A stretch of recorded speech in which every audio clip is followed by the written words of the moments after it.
After being weary, he laid down his head. He called for a knapsack to make himself a bed, and he lay down on the street, as tramps have often done. He swore and declared he was sorry he had come, and it's home, soldier, home, home you ought to be, home far away in your own country, with your steel war machinery and your stinking CS gas. Your oil rubber bullets, you can shove them up your jumper. Oh, well, early next morning the soldier he arose. The street was full of broken glass, the walls were bullet holes. The sergeant, he stood over him and he guldered in his ear. You can do that over there, my boy, but you'll not do that there here. And it's home, soldier, home, home you ought to be, home far away in your own country, with your steel war machinery and your stinking CS gas. Your oil rubber bullets, you can shove them up your jumper. Oh, we'll drink a toast to Belfast, curse the unemployment queue. Get back to dear old England where there's work for you to do. The unemployed rise when the time comes to fight. It's written on the walls, sure as day, fall as night. And it's home, soldier, home, home you ought to be, home far away in your own country, with your steel war machinery and your stinking CS gas. Your oil rubber bullets, you can shove them up your ass.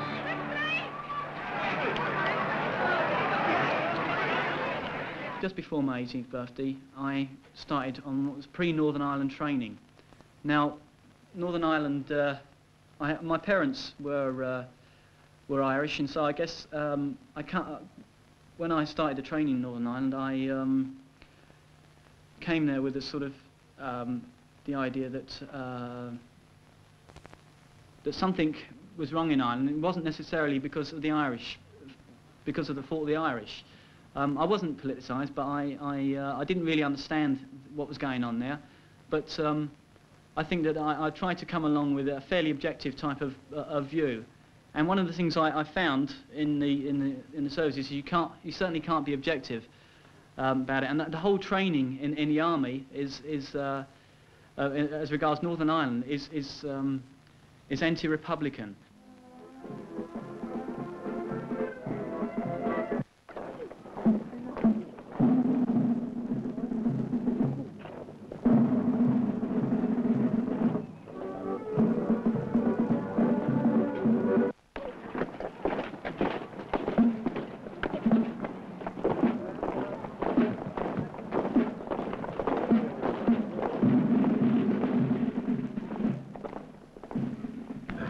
As much as half the Catholic community are in sympathy with Republican aims, and this is, of course, a perfectly legitimate aspiration. But I'm quite certain we can achieve a degree of predominance over the ill-intentioned people of the IRA and any other faction who may be thinking of operating against the state.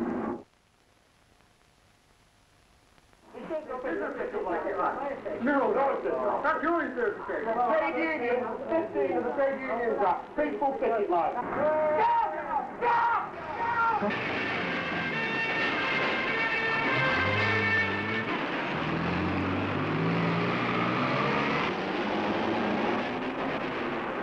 All I can promise you is that,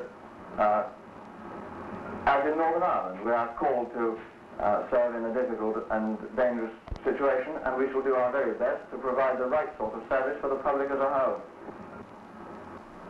The services would argue that, of course, the training is anti-republican because that's where we get most of our trouble from in Belfast. You know, the Republicans are most of our prisoners, most of the people we catch causing trouble are Republicans.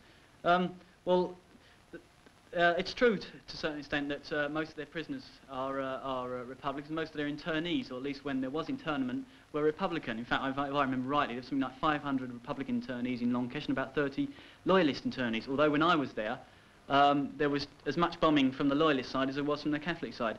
And the point of this is that the reason why the services can claim that is, the reason why it's consistent with the services view is that all their military activities are concentrated in the Republican area. So obviously, if that's the case, then they're bound to come into conflict. Apart from the historical reasons why they should come into conflict with the services, they're bound to come into conflict by the simple fact that the area is soaked with the army. Okay, the Republican areas are soaked with the army, and it's bound to be the case that they're going to be picking up more people. The time for words has now passed.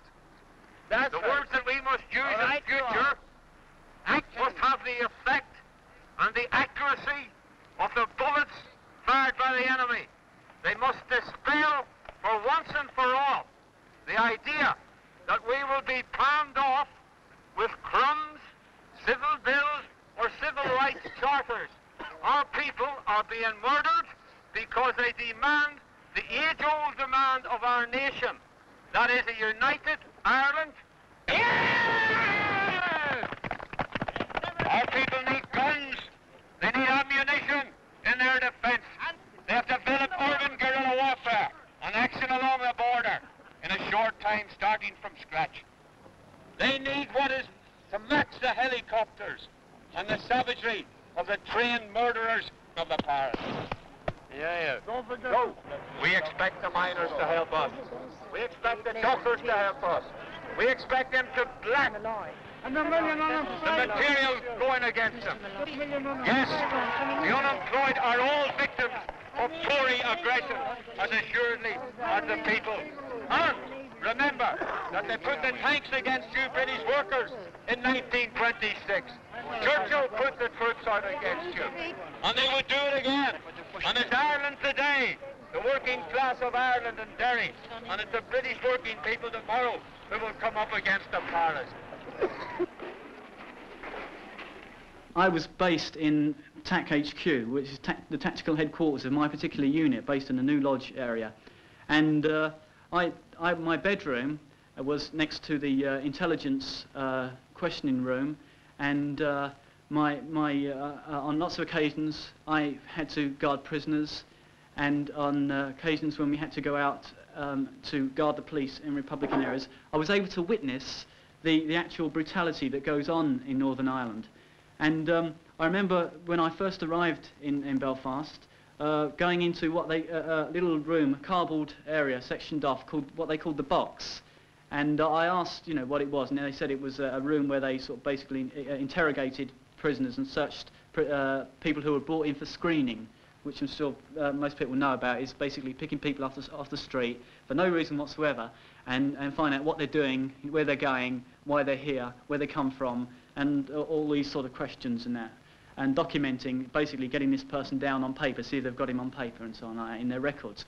The thing is that the screening was supposed to be done in this room. Well, the first thing I noticed when I looked in this room was the blood. There was blood scattered all around the room. And I sort of questioned as to why, I asked friends, why is this place, sort of a bit messy and so on. And I was told, well, they'd picked up, the week before, they'd picked up two Republicans who had been suspected of murdering 2 Marines the year before. And these 2 Marines were supposed to have been in my unit.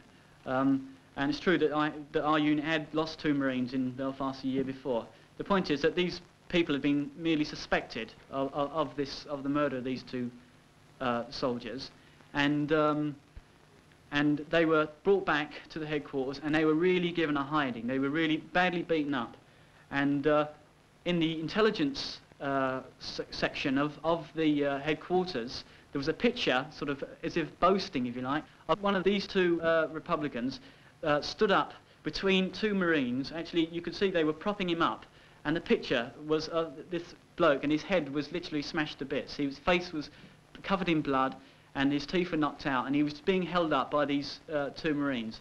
And this picture was stuck in the intelligence section as if to say it's some sort of, achievement. And at that particular time, this bloke had never even been convicted. It was merely on suspicion that this bloke had done the crime, but that was enough to lay into him. That was enough to basically satisfy, justify, if you like, the smashing him up in the eyes of the military.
I was there, and then I was at the lorry whenever they started. Do you know at the platform whenever they started to shoot?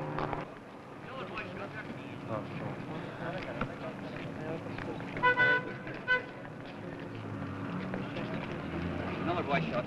Is there? Aye. Went the corner wall, was telling you. Was he, We are was he badly injured? don't know that carried away from. That's it. Someone ran it. 8 today? Aye. And them bastards opened up. Even though the machine gun? They opened up at the corner of flats, because I seen them. More than a shot fired. Who opened up? That's right. That would be a poor mugger.